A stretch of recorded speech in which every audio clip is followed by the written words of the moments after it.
ஆகாவிசு மைய நேய அன்பர்கள் அனைவருக்கும் வணக்கம். இன்றைய பகுதி சிவராத்திரி. ஆம்,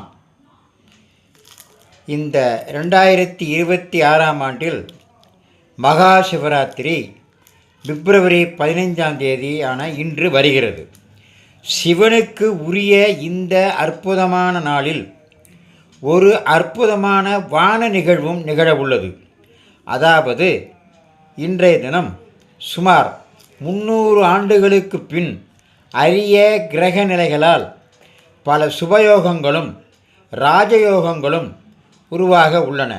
அதுவும் இந்த மங்களகரமான நாளில் 12 சுபயோகங்களும் 4 ராஜயோகங்களும் ஒன்றாக ஒரே நாளில் உருவாகின்றன. அதில் முக்கியமாக கும்பராசியில் சூரியன், ராகு, சுக்கிரன், புதன் ஆகிய 4 கிரகங்கள் ஒன்று இணைந்து சதுர் கிரக யோகத்தை உருவாக்கும். இது தவிர இந்த நாளில்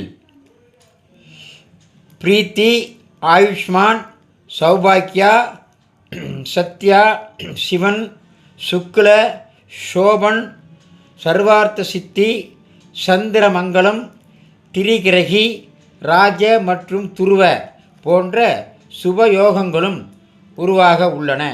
அதோடு புதாதித்ய ராஜயோகம், லட்சுமி நாராயண ராஜயோகம் மற்றும் சுக்கிராதித்ய ராஜயோகம் போன்ற ராஜயோகங்களும் உருவாகின்றன. இப்படி சிவபெருமானின் ஆற்றல் நிறைந்த இந்த மகா சிவராத்திரி நாளில் உருவாகக்கூடிய பல யோகங்களால் சில ராசிக்காரர்களின் அதிர்ஷ்டம் பிரகாசித்து வாழ்வில் நல்ல மாற்றங்களையும் காண்பார்கள். இப்போது 300 ஆண்டுகள் கழித்து மகா சிவராத்திரி உருவாகும் 12 சுபயோகங்கள், 4 ராஜயோகங்கள். இதனால் அதிர்ஷ்டம் பெறும் ராசிக்காரர்கள் 4 பேர்.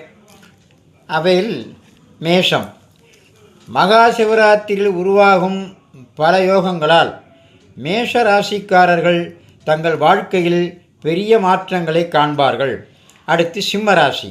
மகா சிவராத்திரியில் உருவாகும் பல சுப மற்றும் ராஜயோகங்களால் சிம்மராசிக்காரர்களின் வாழ்வில் மகிழ்ச்சி அதிகரிக்கும். பணியிடத்தில் உங்கள் மதிப்பும் மரியாதையும் அதிகரிக்கும். நீண்ட காலமாக தடைபட்டு வந்த வேலைகள் வெற்றிகரமாக நடக்கும். முக்கியமாக சிவபெருமான் ஆசியால் தன்னம்பிக்கை அதிகரிக்கும். மீண்டும் நாளை சந்திப்போம். இதையெல்லாம்